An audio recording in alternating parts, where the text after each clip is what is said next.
Okay, ladies and gentlemen, welcome to Fliptech 2020. For you as moderators and presenters, not just participants, but also as you participate in all of these things, here's your halftime report for day one. We had some great forums and we had some great participation in our first 4 meetings, somewhere between 30 to 40, maybe even 50 in one. Really good turnout. We had some great stuff that went on, but we did have one little issue with some Zoom bombers. So in that case, we thought we ought to make a little how-to video on how to help you get the settings correct in your Zoom when you set it up. And also a couple good things to do once you're in Zoom, including make sure you put up that beginning picture and share that screen, that slide I gave you. But also sharing co-hosting duties with the between moderator and presenter. You can also even set some trusted settings for people that you know that are in that meeting that you know can help you out, because sometimes it's nice just to have a bouncer. So let's go ahead and let's talk about some of the settings that you can have and get this set up. And then I'm going to help demo with another presenter from today on how best we can use this Zoom and not have to fight with people that don't belong there. Okay, so let's just go over here to Zoom. I am going to go to my account. And I, of course, want to schedule a meeting. Now, all of you have already done that. Now, if you've already scheduled a meeting, you just need to go to all your meetings and pick one. But I'm going to schedule a test meeting here. But before I even do that, I want to check some settings super fast. First of all, I don't really care about most of this stuff. The ones that I want to get down to is choose which participants to place in the waiting room. Everybody goes in the waiting room, okay? And so that way you're letting people in, as you see. Now, if this were our students, we would know them by name. But since this is a big conference, we won't necessarily know. But a waiting room is still a great idea. Additionally, start meetings with the host video on. You can or not, but you're going to log on anyway, and you're going to start your video when you want.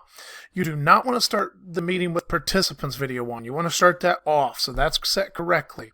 Also, we always are going to use passwords on these. If you don't use a password, then people can get in. They can find it via an algorithm. So we have that, and we don't want participants saving chat. Again, we're concerned about privacy issues. We don't need private chats going on as well. Additionally, we have down here, we don't want to do file transfers. Co-host, allow for the host to add co-hosts. Yes, turn that sucker on.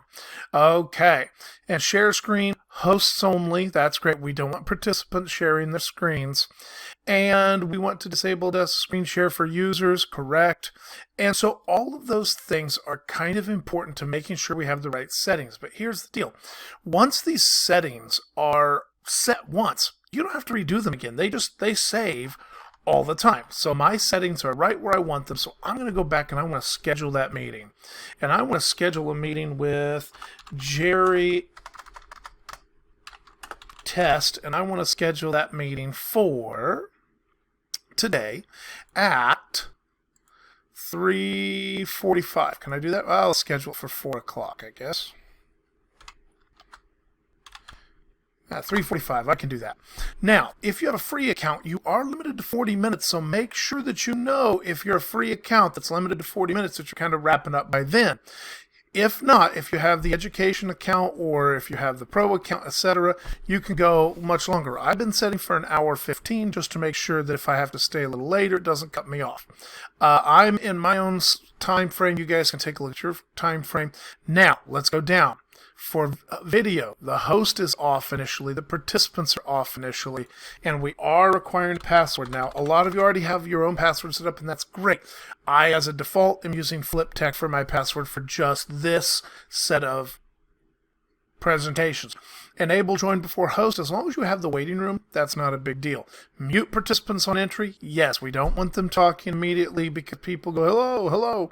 Enable waiting room. That's where you can put people. And here's the other thing. Only authenticated users can join.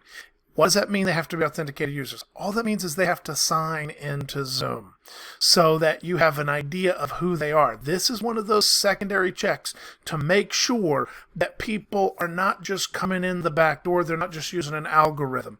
So only authenticated users can join, sign into Zoom. So those are some good ones there. If your presenters are in the same Zoom domain is you can go ahead and add them as alternative hosts here, but most of us in this case are not. So let's go ahead and save that meeting.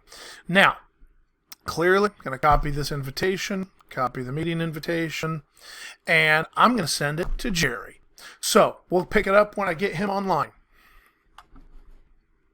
Okay, here we go. Well, first of all, this is a second attempt because I tried this with Jerry and then I messed up the screen recording. So let's see if I can do this a little better. So I'm going to do this meeting with another version of, well, me.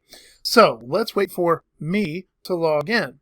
But one of the things you will notice is all the way down along the bottom of this screen, you will have a number of choices as a host that you don't have as a straight-up participant. So it is important to understand that you have more information. Now, in this particular case, you'll notice that this came up to admit. It's because I have enabled the waiting room. And with the waiting room, everybody stays in the waiting room. You can see the waiting room. Here we go. And everybody's going to pile up out here. The nice thing about the waiting room is everybody doesn't come in all at once. But let's see here. I want to admit the other me.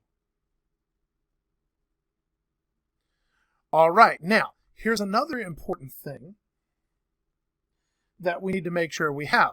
Because we set the video and we set the screen both to mute, that means that I'm here, I'm participating, I can hear everything, but I can't say anything, you can't see me. Now, let's go ahead and unmute.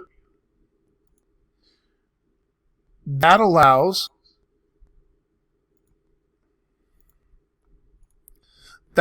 this person to speak.